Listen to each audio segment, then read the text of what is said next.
안녕하세요. 저는 이제 픽셀 어라인트 infinite function for high resolution cross human digitalization을 발표한 박성수입니다. 오늘 이제 이렇게 발표를 하게 될 이제 논문은요. 이제 몇 개, 한 개가 아닐 수도 있어요. 한 개 아니면 몇 개의 이제 클러스터 휴먼 사진이 들어왔을 때 이거를 이제 3D 메쉬로 재구성하고 게다가 이것뿐만 아니라 텍스처를 입히는 방법까지 이제 제안한 방법입니다. 그래서 아래 그림을 보시면 PIFU, Pixel Aligned Function이라는 게 이제 통과가 됐을 때 이제 메쉬가 생성이 되고 그 다음에 텍스처도 같이 제공이 되는 것을 확인을 할 수가 있습니다. 또한 여기서 멀티뷰라고 해서 이제 몇 개의 사진, 이제 여기는 세 개의 사진이 들어갔는데 이 세 개의 사진을 통해서도 더 정확한 이제 메쉬와 텍스처를 얻을 수 있는 게 이 논문의 특징이라고 할 수 있습니다. 그래서 인트로덕션부터 살펴보겠습니다. 일단 보통 이제 3D 사진을 찍는다고 했을 때 이제 디지털라이제이션이 가능하다면 보통 이제 3D를 촬영했을 때 3D 스캔 장비가 필요합니다. 그러나 사진을 찍는 것만으로도 이제 디지털화가 가능하다면 그런 게 필요가 없겠죠.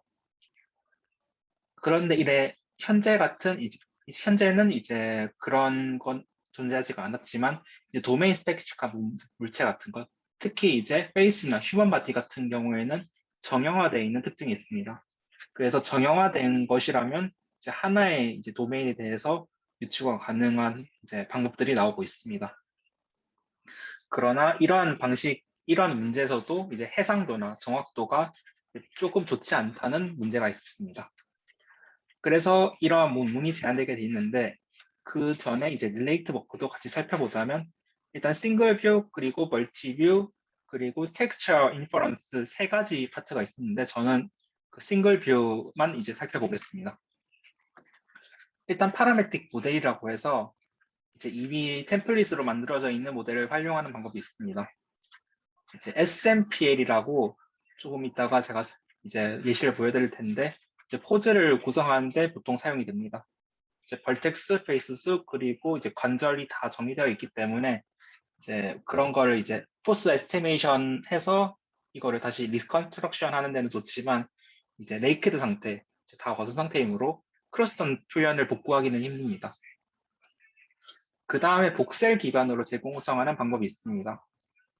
이 복셀 기반으로 재구성하는 방법은 3D이기 때문에 당연히 이제 메모리가 많이 필요하고 일단 파인 스케일, 특히 이제 뭔가 정교한 표현에 조금 취약하다고 주장을 하고 있습니다. 그리고 실루엣 기반 방법이 있는데 이제 이 실루엣 기반 방법은 이제 효율적으로 이제 2D 기반으로 이제 예측을 하기 때문에 효율적인 메모리를 사용하지만 이제 오목한 부분을 잘 표현하지 못한다고 설명을 하고 있습니다. 일단 릴레이티드 워크를 이제 제가 사진들을 몇 개 가져오는데 하나씩 살펴보자면 이게 SMPL이라고 합니다. SMPL은 이제 템플릿된 메쉬를 사용해서 이렇게 파이널 메쉬로 여러 리컨스트럭션을 빠르게 수행하는 장점이 있습니다. 그리고 이거는 HMR이라고 하는 건데 이거는 이제 사진이 하나 들어왔을 때 이거를 기반으로 이제 이거는 포스 에스티메이션을 기반으로 리컨스트럭션 하는 모델입니다. 그래서 이걸 넣었을 때 이제 이런 사진이 이런 메쉬로 이제 재구성되게 됩니다. 그 다음에 요거 같은 경우 이제 여기 있는 사진 같은 경우에는 복셀 기반으로 이제 재구성한 이제 그림이라고 볼 수 있겠습니다. 확실히 복셀 기반이다 보니까 3D 특성이 잘 나타내는 것을 확인할 수 있지만 이제 제가 앞에도 얘기했다시피 약간의 이제 메모리에 취약한 단점이 있습니다. 이 그림은 이제 실루엣 기반 그림이라고 할 수 있는데 이 부분은 제가 제대로 이해하지 못했지만 이제 이런 2D 포스를 통해서 이제 실루엣을 예측하는 걸로 이제 재구성을 하는 방법이다라고 이해를 하시면 되겠습니다.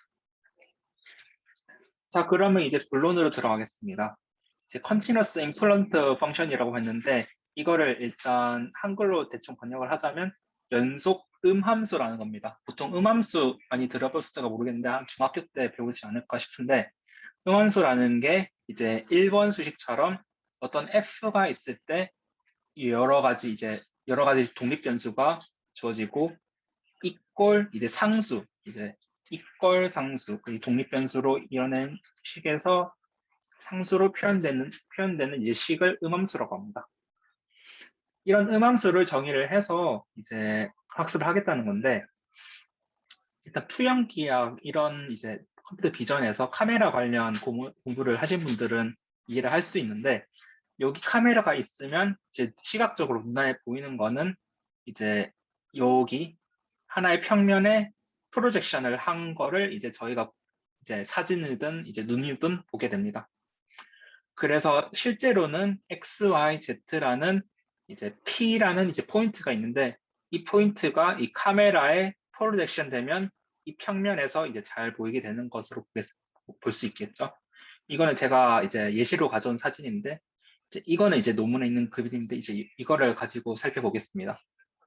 그래서 이 X가 여기 이제 X죠. 이 X가 3D 포인트고 그래서 여기 실제로 있는 3D 포인트에서 이제 파이X를 적용하면 2D로 프로젝션 됩니다. 그래서 여기서 프로젝션 하면 여기 X가 되는 거겠죠. 여기서는 아마 여기 이거에 해당될 것 같습니다. 그리고 ZX가 depth value, 이제 깊이 값이라는 건데 이제 이 깊이 값이라고 하면 여기 이 Z에 해당이 될 수가 있겠네요. 여기서 보면. 그리고 fx는 이제 이미지 벡터인데 이거는 이제 이미 프리트레인된 것을 사용할 수도 있지만 일단 컨볼루셔널 이미지 인코더를 사용해 이제 이 평면에서 컨볼루셔널 이제 인코더를 사용해 얻은 이제 픽처라고 할 수 있습니다.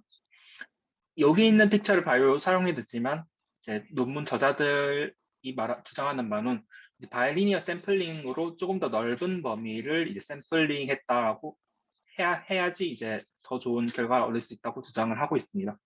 그래서 전체적인 이제 컨티뉴어스 인플리트 펑션은 이렇게 나타내는데 이거를 이제 두 가지에 사용을 합니다. 이 두 가지에 사용을 하는데 이제 서피스 리컨스트럭션과 텍스처 인퍼런스 두 개의 모델을 학습하게 됩니다.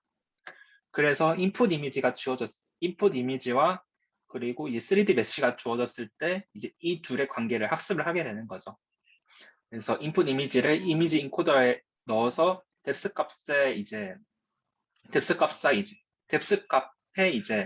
같이 매핑을 한 거를 MLP로 구성을 했을 때 인사이드 아니면 아웃사이드 이 두 개를 이제 결정하게 됩니다. 두 개 중에 하나를 결정하게 됩니다.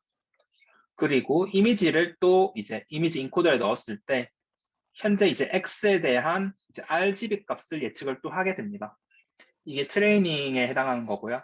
테스트는 이제 픽셀 어라인드 인플리트 펑션으로 이게 3D 어필 컴플리시티 필드를 통해서 이제 일단 먼저 지오메트리를 복구를 합니다. 그래서 그 다음에 이제 텍스트 픽풀을 통해서 이제 같이 색을 입히는 걸로 생각을 하셔야 되겠습니다. 자, 이렇게만 보면 이제 인사이드, 아웃사이드, RGB 이제 이 두 개를 뭔가 예측을 해야 된다는 것을 볼 수가 있겠습니다. 일단 이제 싱글 뷰 서피스 리컨스트럭션 즉 메쉬에 대해서 이제 살펴보도록 하겠습니다. 이제 메쉬에 대해서는 0.5를 기준으로 1은 이제 메쉬 서피스 인사이드, 0은 아웃사이드로 정의를 하게 됩니다. 참고로 이 X라는 포인트는 이제 샘플링을 통해서 이제 나오는데 앞에서 보이다시피 이 여기서 X라는 것은 요 메쉬 근처일 수도 있고 메쉬 아닐 수도 있겠죠. 그래서 메쉬 주변의 값을 샘플링을 해서 이제 이 X의 값은 메쉬 안쪽에 있다, 메쉬 바깥쪽에 있다. 이 두 개를 판별하게 되는 것입니다. 그래서 당연히 이제 이거는 이제 3D 모델링이 된 이제 것이다 보니까 이미 3D에 뎁스 값이 정해져 있었고 그래서 인사이드, 아웃사이드에 대한 그런 스트레스 값이 존재합니다. 그래서 해당하는 값이 이제 메쉬 서피스가 아닌지 바깥인지 판단하고 해당되는 이제 로스 펑션을 정의해서 프로파이게이션을 시키게 됩니다. 이거를 이제 해석을 해봤을 때 이제 카메라로부터 서피스 표면까지 이제 얼마나 이제 멀리 이제 갔을 때 서피스가 이제 나오는지 그런 거리를 학습하게 되는 것입니다. 물론 이제 각각의 부분마다 이제 디스턴스가 다르므로 이제 각각의 부분, 이제 몸이나 머리나 이제 손이 있을 때 그거에 대한 뎁스를 예측하는 이제 방향으로 진행하게 됩니다. 그 다음에 샘플링을 제가 방금 말씀을 드렸는데 이 샘플링이 이제 되게 중요합니다. 이게 샘플링을 제대로 안 하면 오버피팅이 될 수도 있고 그리고 학습이 제대로 안 될 수만 있습니다. 제가 이제 메시 안 박 이거를 이제 강조를 드렸는데 이제 유니폼하게 이제 X를 이제 샘플링 할 수도 있고 아니면 이제 메시 주변에만 이제 샘플링을 해서 이제 학습을 할 수도 있습니다. 그러나 이 두 가지 모두 문제가 존재하는데 이 유니폼하게 X를 샘플링하면 이제 웬만한 이제 영역이 아웃사이더에 해당하기 때문에 아웃사이드만 예측을 하고 그리고 표면 주위에만 샘플링을 하게 되면 오버피팅 발생할 수 있다고 합니다. 그래서 이제 이 논문에서 제안하는 방법은 이제 서피스 표면에서 이제 5cm의 오프셋을 가지고 이제 정규 분포를 통해서 추출을 한 다음에 이제 바운딩 박스에서 유니폼하게 샘플링 점도도 사용을 하는데 16대 1도 혼합해서 사용해서 이 두 가지 모두 사용을 하는 방식을 제안했습니다. 이 방식을 했을 때 문제가 해결될 수 있다고 합니다. 그 다음에 이제 텍스트 인퍼런스라고 이제 표면 이제 서피스 메쉬에 대해서 이제 이 서피스의 버텍스는 이제 빨간색이다. 이제 얼굴에 있으면 이 얼굴에 이제 서피스 버텍스의 컬러는 이제 연한 주황색이다. 이런 거를 예측을 하게 되겠죠. 이제 서피스 위에 3D 버텍스에 대해서 RGB 로스를 정의를 했는데 똑같이 이제 픽셀 어라인드 인플리트 펑션을 통해 제안을 했는데 이런 로스는 오버피팅이 될 수가 있다고 합니다. 왜냐하면 여기서 이 Z라는 것에서 이제 3D 표현 동안 학습을 하기 때문에 다른 포즈나 쉐이프의 성능이 떨어질 수 있다고 주장을 하고 있습니다. 그래서 이것을 해결하기 위해서 이제 이미지 인코더를 이제 F를 함수할 때 이제 여기 FC의 XI를 FV 방금 제가 말씀드린 이제 뎁스를 이제 추론하기 위한 이제 이미지 인코더를 서피스 리컨스트럭션에도 사용을 한다고 합니다. 그 다음에 뎁스 밸류를 사용하는 대신에 여기 X 자체가 있는데 3D 포인트를 이제 인풋으로 사용을 하는데 오프셋도 사용을 해서 이제 오버피팅을 줄였다고 합니다. 그래서 이렇게 이제 서피스의 표면, 그래서 즉 앞에서는 서피스 표면이 인사이드, 아웃사이드인지 판별을 하고 그 다음에 RGB 값을 통해서 해당 텍스처가 어떤지 추론을 하게 되는 것으로 볼 수 있겠습니다. 그 다음에 멀티뷰 스트레오라고 제가 멀티뷰도 이제 말씀드렸습니다. 이제 이거는 여러 가지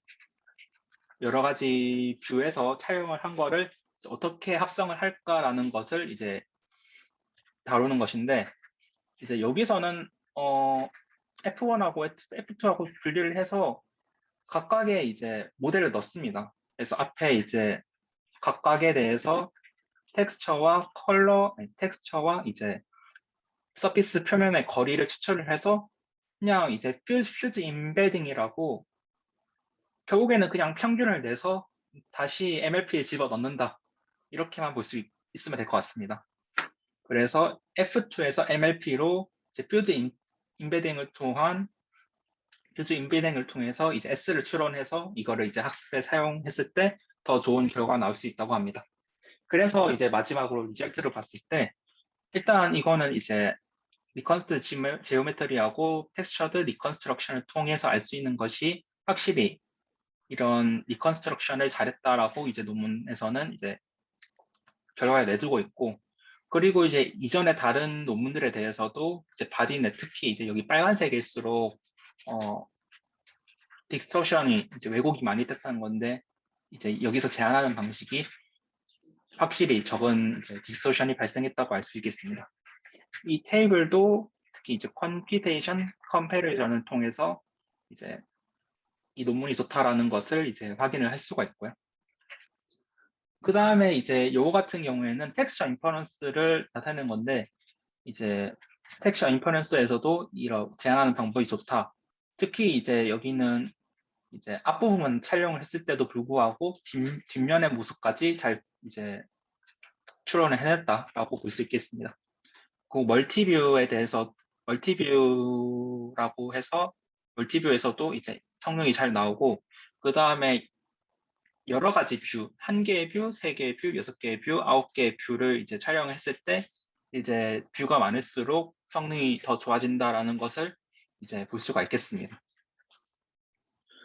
코드 부분을 이제 보려고 하는데, 코드는 이제 제가 분석을 해보니 되게 클래스별로 정리가 잘 되어 있는 거에 반해서 코드가 좀 흩어져 있다 보니까 일단 제가 밑줄진 부분 중심으로 설명하겠습니다. 그래서 앞에 이제 설명을 이제 안 드린 부분을 조금 구현을 해서 이제 서피스 클래시페이어라는 것이 이제 시그모이드라는 것을 사용을 한다. 제일 뒷단 MLP의 시그모이드를 사용을 해서 뎁스 값이 0에서 1 사이로, RGB 값이 0에서 1 사이로 노멀라이즈가 되게 특히 이제 사용을 한다라고 이제 여기 적혀 있었고, 에러 텀으로 MSA 로스도 사용하고, 그리고 이제 RGB 같은 경우는 에런 로스를 사용하는 걸 알 수 있고요. 그래서 이제 셀프 프로젝션을 통해서 XYZ를 이제 추출한 다음에 XY하고 Z를 따로 사용을 한다라고 보시면 될 것 같습니다.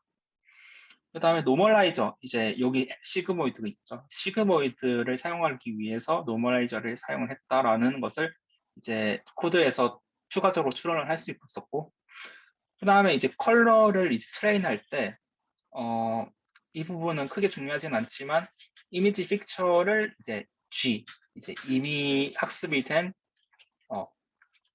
거를 기반으로 학습을 진행한 이미 메쉬를 추론하기 위한 이미지 픽처를 컬러에서도 사용한다라는 것을 확인을 할 수가 있겠습니다.